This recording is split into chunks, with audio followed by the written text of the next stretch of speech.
Hi everyone, my name is Sophie. I'm 29 years old. I need to tell you about the Sunday dinner that ended everything, because some moments are so perfectly crystalline in their cruelty that they change the entire trajectory of your life. My sister Rachel was visiting from Boston. She'd flown in Friday and Mom had been cooking for 2 days straight. Her famous pot roast, homemade rolls, the works. Rachel was the golden child, the responsible one, the daughter who'd made something of herself, with her MBA and her consulting job and her perfectly highlighted hair. I'd driven over from my studio apartment after closing the coffee shop where I worked weekends. My weekday job was at a nonprofit making $38,000 a year doing community outreach. I smelled like espresso and exhaustion. Rachel was showing everyone photos on her tablet. "This is the property we're looking at in Newton," she said, swiping through images of a renovated Victorian with a wraparound porch. 4 bedrooms, original hardwood, the neighborhood is perfect. "How much?" Dad asked, leaning in with that expression he reserved exclusively for Rachel. Proud, engaged, present. $850,000, Rachel said. "We've been pre-approved, but the down payment is steep. Even with Jacob's signing bonus, we're about $200,000 short of what we'd need for the full 20% down." Mom and Dad exchanged a look. One of those married couple telepathic conversations that happens in 3 seconds flat. "We can help with that," Dad said. I stopped cutting my pot roast. The knife hung suspended over the plate. "Dad, no," Rachel said, but her voice had that practiced protest quality. The kind that means, "Convince me." "That's too much." "You're responsible," Mom said firmly. "You've always been responsible. You finished your MBA, you married well, you've built a real career. This is what we've been saving for, to invest in our children's futures when they've earned it." "When they've earned it," I repeated quietly. 5 heads turned toward me like I'd fired a starting pistol. "Something to say, Sophie?" Dad asked. His warmth from 2 seconds ago had evaporated completely. "I was just wondering what the criteria are," I said. My voice stayed level through years of practice. "For earning investment. Rachel has demonstrated fiscal responsibility," Dad said, using his boardroom voice. "She has a career path. She's made smart choices. She's proven she can handle money wisely. And I haven't?" I asked. "You work at a coffee shop," Mom said like I'd confessed to drug trafficking. "You have a degree in environmental science that you're not using. You're 29 and you share an apartment. What exactly have you proven, Sophie?" "I asked for help with my student loans 3 years ago," I said. "The pot roast was getting cold on my plate. I had $47,000 at 7.2% interest. You said no. Because you chose to study something unmarketable," Dad said. "Environmental science. We told you to study business or medicine. You made your choice. You live with the consequences." "Rachel's MBA cost $120,000, I said. "You paid for all of it. Because Rachel chose wisely," Mom cut in, defensive now. "She chose a degree with ROI. Return on investment, Sophie. Do you understand that concept?" My hands felt very cold. "I asked for $8,000 to take an agricultural business certificate program last year. You said it was a waste of money." "It would have been," Dad said flatly. "Farming? In this economy? You're living in a fantasy world, Sophie. You always have been. Rachel lives in reality. That's the difference. The difference is you decided I was a failure when I was 16, I said quietly, and you've been confirming that decision ever since." "Don't be dramatic," Rachel said. Her first words to me directly all evening. "Mom and Dad are just being practical. When you graduated high school they bought you a car," I said, looking at her. "When I graduated they gave me a Target gift card. When you finished your MBA they took you to Italy.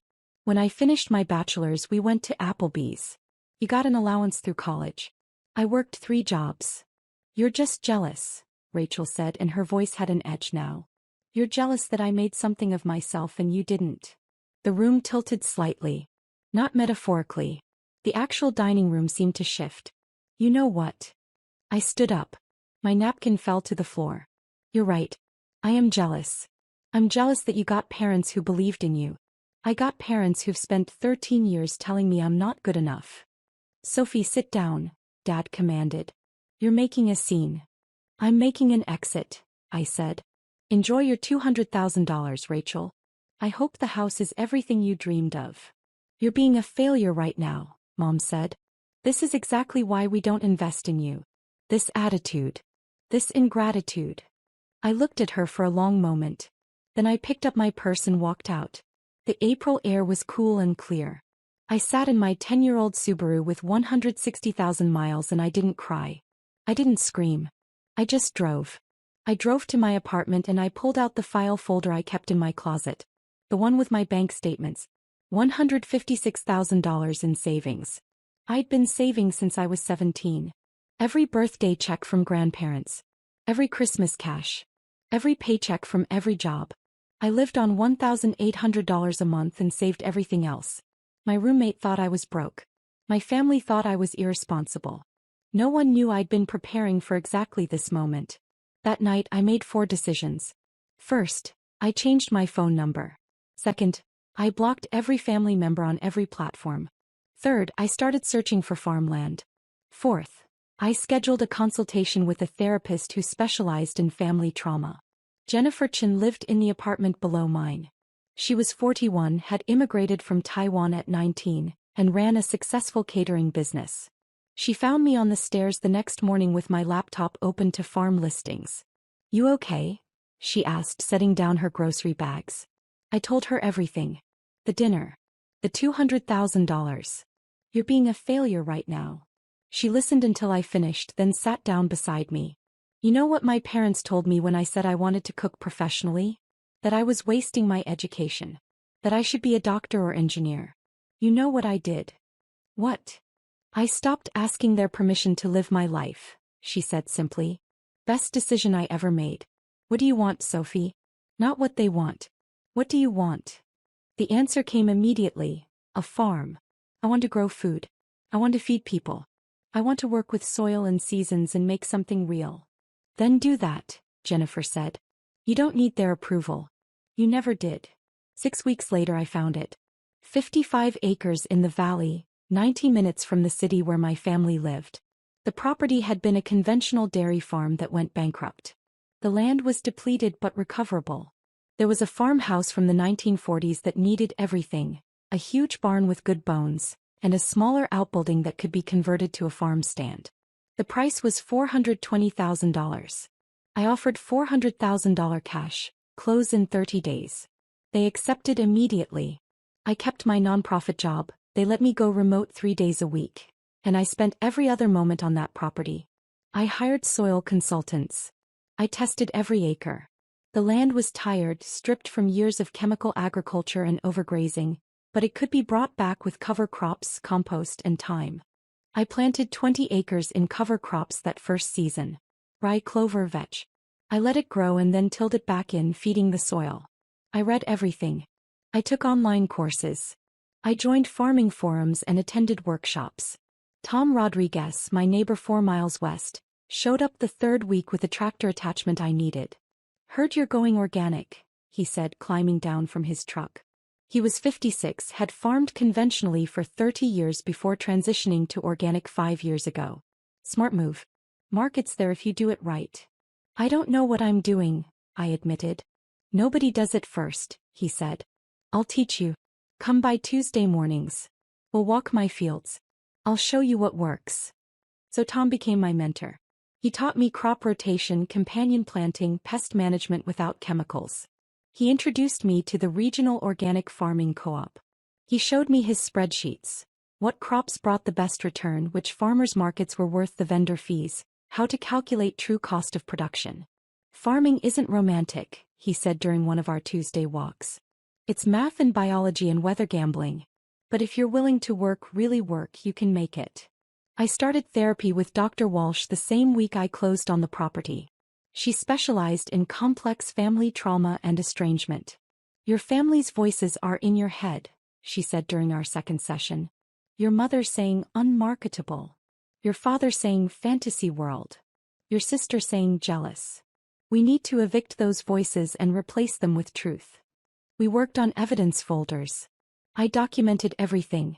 Every email I'd sent asking for help that was denied, every achievement they'd ignored, every comparison to Rachel, every dismissal. Not for revenge. For reality.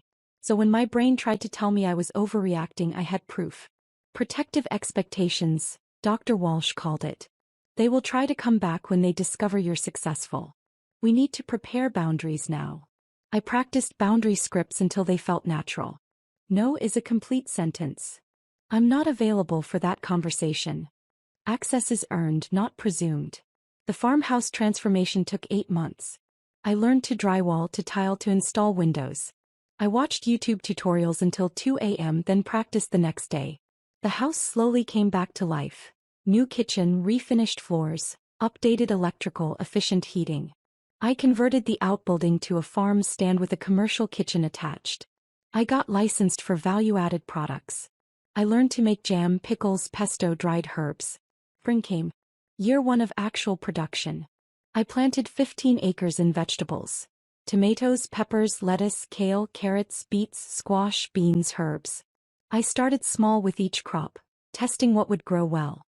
I focused on crops that could be harvested multiple times or had long harvest windows. I hired 2 employees. Marcus, a kid aging out of foster care who needed structure and wages, and Angela, a recently divorced woman in her 50s who needed flexible hours and purpose. I paid them $24 an hour.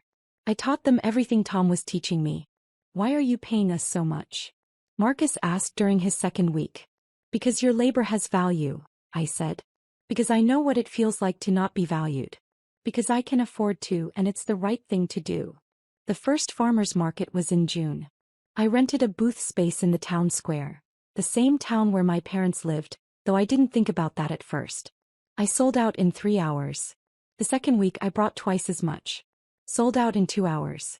By week 4 I had a line before I finished setting up. People loved the quality. Organic, picked at peak ripeness, varieties you couldn't get at grocery stores. I brought heirloom tomatoes in 6 colors. I brought purple carrots and golden beets. I brought herbs so fresh they still had morning dew. Where has this been all my life? One woman said, buying her 3rd bag of basil. Right here, I said.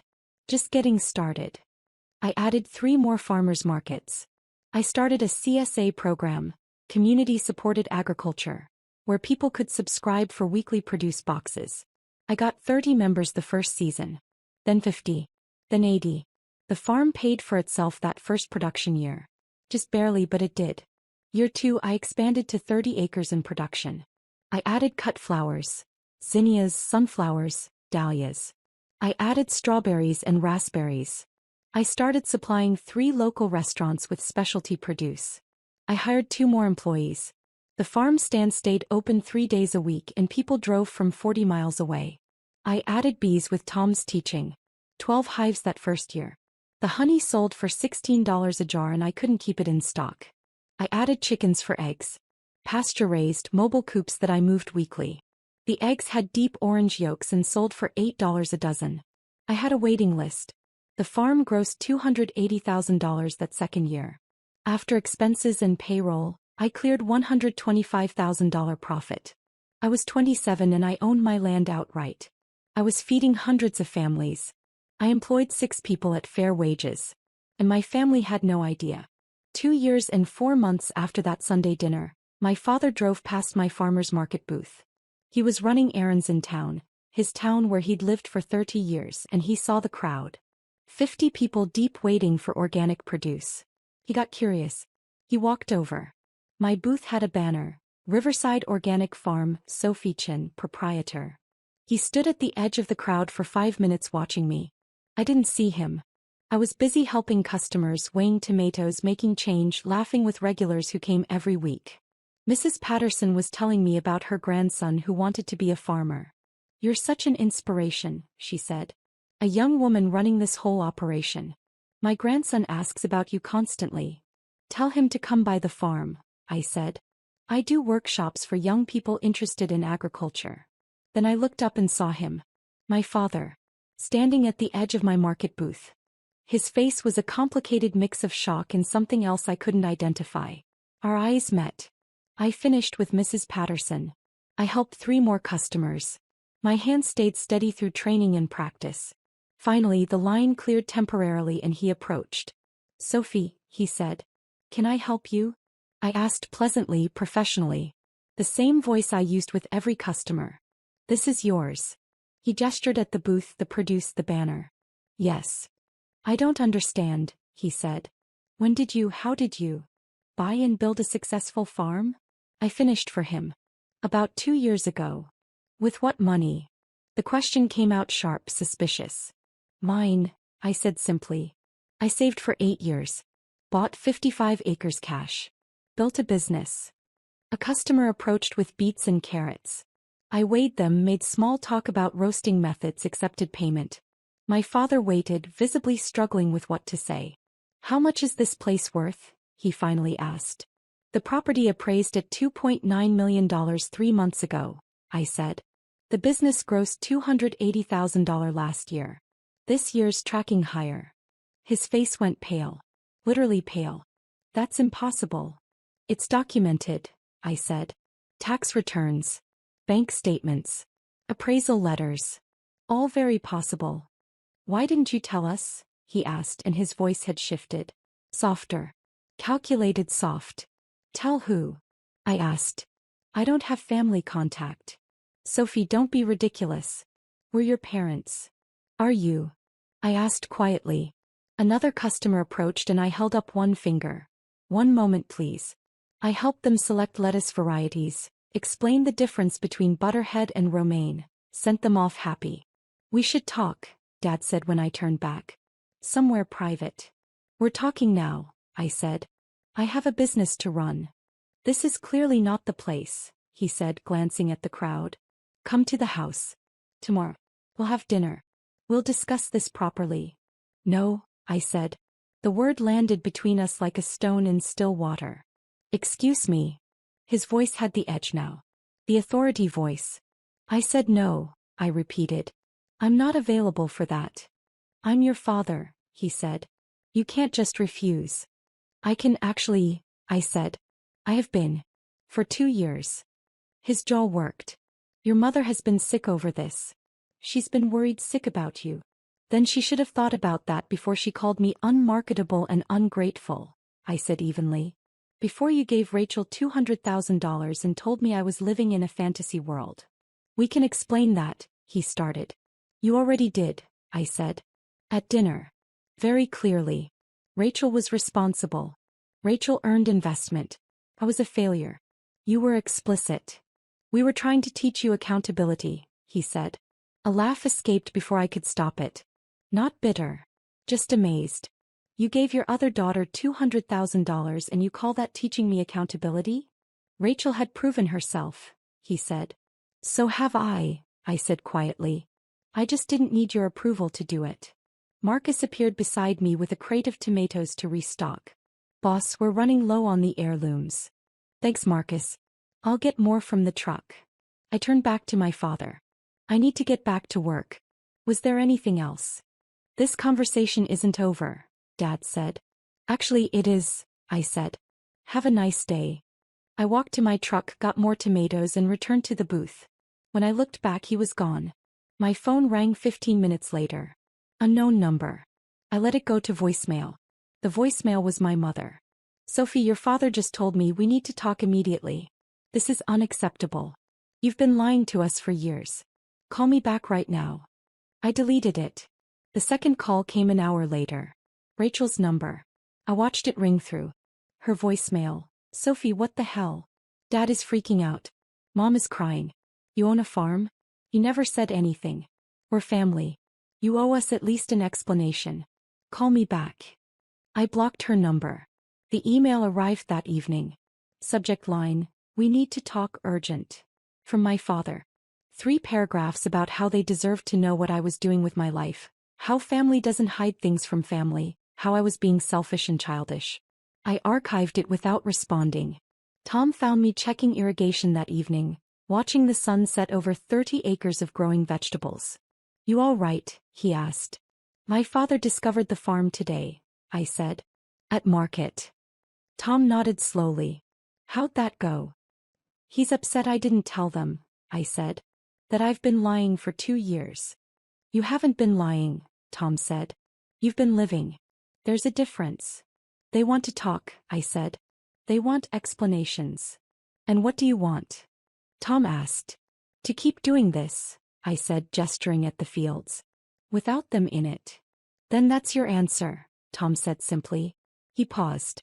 You know, when I transitioned to organic, my brother said I was an idiot. Said I'd lose the farm within 2 years. Said I was throwing away our family legacy. He smiled slightly.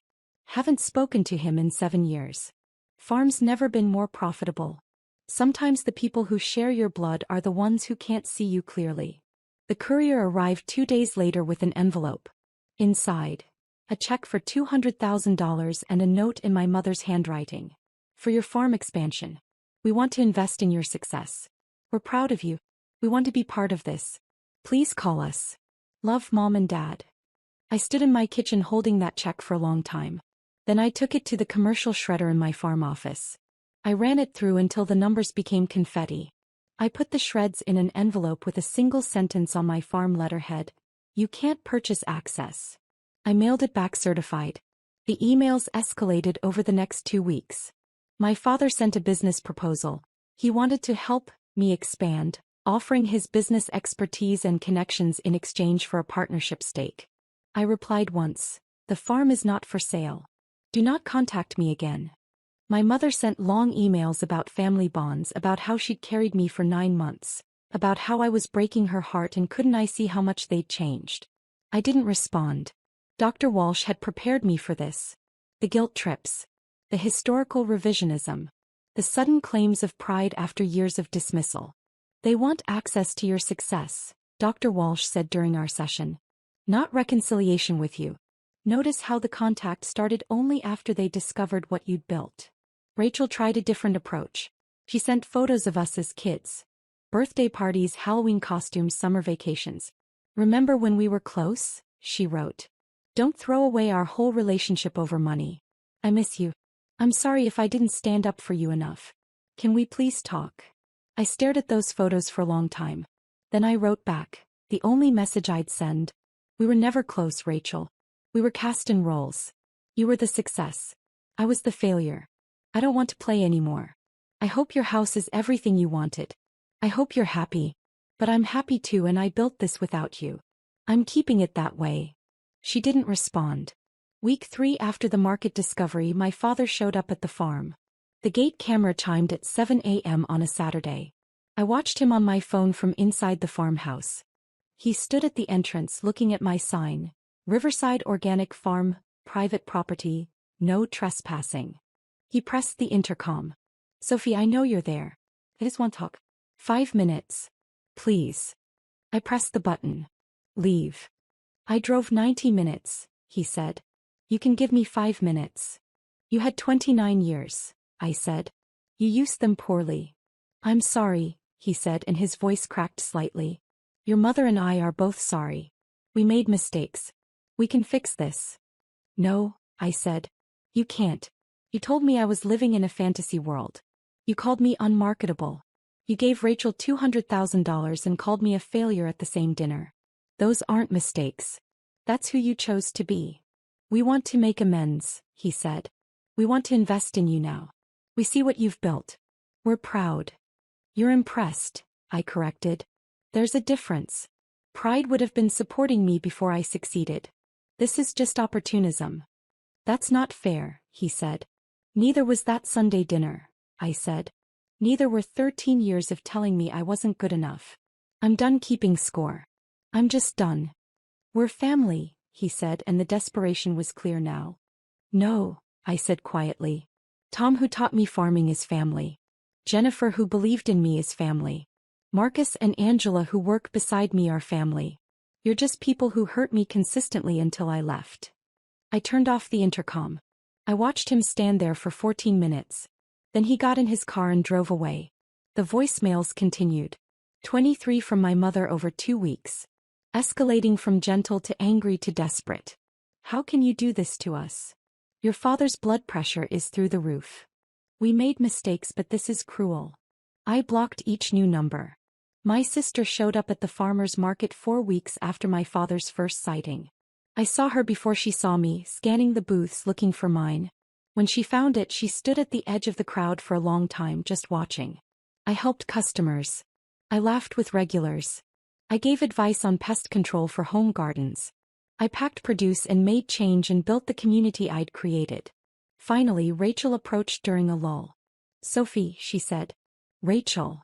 Your booth is impressive," she said. "This whole operation. Thank you. I didn't know you had it in you," she said, and I don't think she meant it the way it sounded. But that's how it landed. "Neither did they," I said. "That was the problem." "They're devastated," Rachel said. "Mom cries every day. Dad barely eats. They just want to talk to you. They want access to my success," I said. "It's not the same thing." "That's not fair," Rachel said. "They made mistakes, but they're trying to fix them now. They're trying to benefit from what I built without them," I said. "There's a difference." "I don't understand why you're being so stubborn," Rachel said, frustration bleeding into her voice. "So they didn't support your farm dream. So what? You succeeded anyway. Why can't you just accept their apology and move on?" I looked at her for a long moment. "You got $200,000 for being responsible. I got called a failure for asking for help with student loans. You got Italy for your MBA. I got Applebee's for my bachelor's. You got a car for high school graduation. I got a Target gift card. You had parents who invested in your dreams. I had parents who mocked mine. And you're asking me why I can't just accept an apology." "You're holding a grudge," Rachel said. "I'm holding a boundary," I corrected. "There's a difference. I forgive them for my own peace. But forgiveness isn't reconciliation. It isn't access. It isn't a relationship." "So that's it?" Rachel asked. "You're just done with all of us?" "I'm done being treated like I don't matter until I prove I do," I said. "I'm done with conditional love. I'm done with relationships where I'm only valuable when I'm useful." A customer approached with questions about heirloom tomatoes. I turned away from Rachel and helped them select varieties, explained growing techniques, sent them off with growing tips written on the back of my business card. When I turned back, Rachel was gone. Month 6 after the discovery, a journalist contacted me. She was writing a feature on young farmers revolutionizing local food systems. Someone had recommended my operation. I agreed to the interview. I showed her the fields, the farm stand, the community kitchen. I explained my business model, my commitment to fair wages, my belief in feeding people good food at fair prices. "How did you get started?" she asked. I told her the truth. Not all of it, but enough. "My family didn't believe in this dream," I said. "They thought farming was impractical. They invested heavily in my sister's conventional career path and told me I was wasting my potential. So I saved for years, bought land, and built this without their support or knowledge." "Are they proud now?" she asked. I thought about that. "They're impressed. Which isn't the same thing. Pride would have been believing in me before the appraisal came back at $2.9 million. The article ran in the regional Sunday magazine. "Feeding the Future: How Young Farmers Are Rebuilding Local Food Systems." My story was the centerpiece. 4 pages with photos of the fields, the farm stand, me harvesting tomatoes with Marcus and Angela. The article mentioned the family dynamic briefly, tastefully. But enough. My inbox exploded with messages from strangers. "This is my story too. Thank you for building something beautiful. Your farm gives me hope." My father sent one email after the article published. Subject: "How could you?" I didn't open it. I archived it with all the others. My mother left one voicemail from a new number. "You've humiliated us publicly. Everyone we know has read that article. How dare you air our private family business? This is unforgivable." "Then we're finally in agreement," I said to my empty kitchen and blocked that number too. Year 3 on the farm. 40 acres in production now. The business grossed $420,000. I cleared $200,000 profit after expenses and payroll. More than Rachel made with her MBA. Except I owned my land. I owed nothing to anyone. I employed 9 people at living wages. I added a farm-to-table dinner series, prix-fixe meals using only ingredients from the farm and neighboring farms. They sold out within hours of announcement. People drove 2 hours to eat at communal tables in my barn under string lights. I started hosting school field trips. Kids learned where food came from, put their hands in soil, harvested vegetables to take home. I charged schools nothing. It was an investment in the future. Marcus got accepted to state school for sustainable agriculture with a full scholarship. I never thought I'd go to college, he told me, crying. You showed me it was possible. You showed yourself, I said. I just gave you space to grow. Angela became my farm manager. She'd learned every aspect of the operation and had a gift for logistics and planning. I forgot I was capable, she told me once. My ex-husband told me I was useless for so long I believed it. You reminded me I'm not. Tom and his wife became like parents to me. Real parents. They invited me to holidays. They gave me advice without judgment. They celebrated my successes without needing to claim credit. Jennifer and her family, she'd married since I'd known her, included me in their family dinners every Sunday I wasn't at market. Her kids called me Aunt Sophie. I taught her daughter Emma about growing herbs, and she kept a garden journal with careful observations. Why doesn't your real family come to visit? Emma asked me once. Because they're not part of my life anymore, I said honestly. Did they do something really bad? They did lots of small hurtful things for a very long time, I said. Until I realized I was happier without them. That's sad, Emma said thoughtfully. But also, you seem really happy here. I am, I said. Happier than I've ever been. Dr. Walsh and I had reduced our sessions to monthly check-ins. You've done remarkable work, she said during our last session of year 3. You've built not just a business but an entire life on your own terms. I still get sad sometimes, I admitted. About what I wish they'd been. Grief for what should have been is normal, she said. Healthy even. You can mourn the family you deserved and still maintain boundaries with the family you got. Those aren't contradictory. One evening in late October I got a letter. Actual paper, actual stamps. My father's handwriting on the envelope. I sat on my porch for 20 minutes before opening it. The sun set over 40 acres of harvested fields. The season was ending. The ground was resting. The letter was 5 pages. Handwritten. It started with, Dear Sophie, and ended with, Your father who loves you. In between, it said many of the things I'd needed to hear at 16, at 23, at 26. It acknowledged the favoritism. It admitted the cruelty of that Sunday dinner. It recognized years of dismissal and comparison. It apologized. It also asked, carefully, humbly, if we could rebuild something. Not what was, but something new. Something honest. I read it 4 times. Then I wrote back. 2 pages. Thank you for this letter. I've waited a long time for these words. I believe you're sincere. I believe you have regret. But I need you to understand something. Forgiveness isn't reconciliation. I forgive you. I genuinely do. I've worked too hard for my peace to carry anger. But forgiveness doesn't mean I want you back in my life. I've built something here that works. I've built a family that sees me. I've built a success that's mine that I don't need to prove or defend. Maybe someday that changes. Maybe in 5 years or 10 years we can have coffee and talk about farming. But not today. Not this year. Possibly not ever. I need you to respect that this is my choice. The gate stays closed. The numbers stay blocked. This boundary stays firm. I hope you understand. I hope you find peace with it. But this is my life and I'm keeping it. I signed it Sophie, and mailed it without a return address. Year 4. 50 acres in production. The business broke $500,000 in revenue. I bought an adjacent 20 acres for expansion. The farm supplied 7 restaurants now, ran 3 farmers markets, maintained a CSA with 150 members, hosted monthly farm dinners, ran educational workshops and employed 14 people. I was written up in state and national farming magazines. Young Farmer of the Year finalist. Invited to speak at conferences about sustainable agriculture and fair labor practices. I bought my employees health insurance. I started a profit-sharing program. When Angela's daughter needed braces, I gave her an interest-free loan. You don't have to do this, Angela said, crying. Family takes care of family, I said. Your family. Tom's wife got sick that winter. Breast cancer. I organized a meal train with the farm community. I hired extra help so Tom could take time off. I told him his job was safe, his wife's health was priority, everything else would wait. You're a good person, Sophie, he said. I'm trying to be the person I needed when I was younger, I said. My father sent one final letter that year. Brief. 1 page.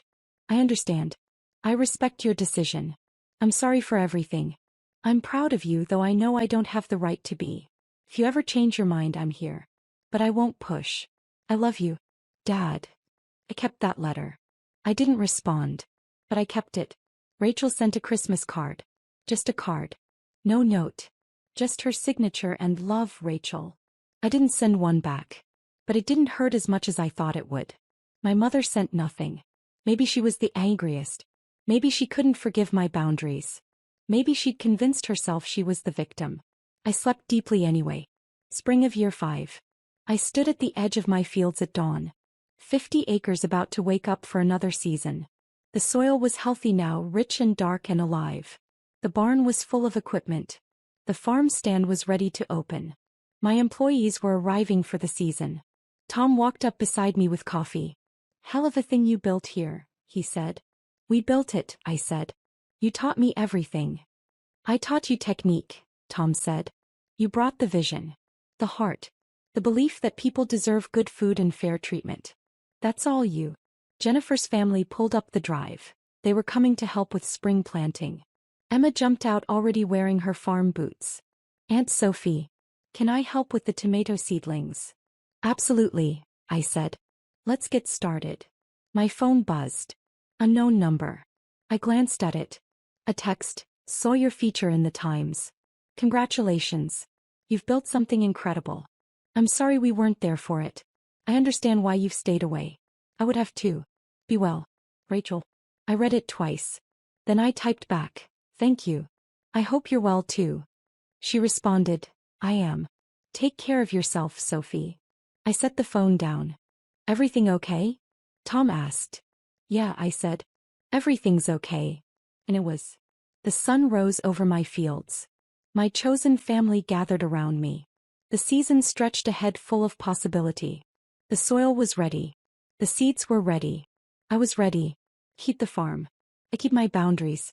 I keep the peace I built with my own 2 hands. The gate code doesn't change. Most numbers stay blocked. The life I built stays mine. And the vegetables? They keep growing. The tomatoes ripen in 6 colors. The lettuce fills hundreds of CSA boxes. The herbs season thousands of meals. I feed the town that my family lives in, and they never knew I was capable of it. Sometimes failure looks like leaving. Sometimes success looks like 50 acres of proof that they were wrong. I grew it anyway. I keep it anyway. I'm keeping it still. The land is mine. The business is mine. The peace is mine. And that's worth more than $200,000 could ever buy.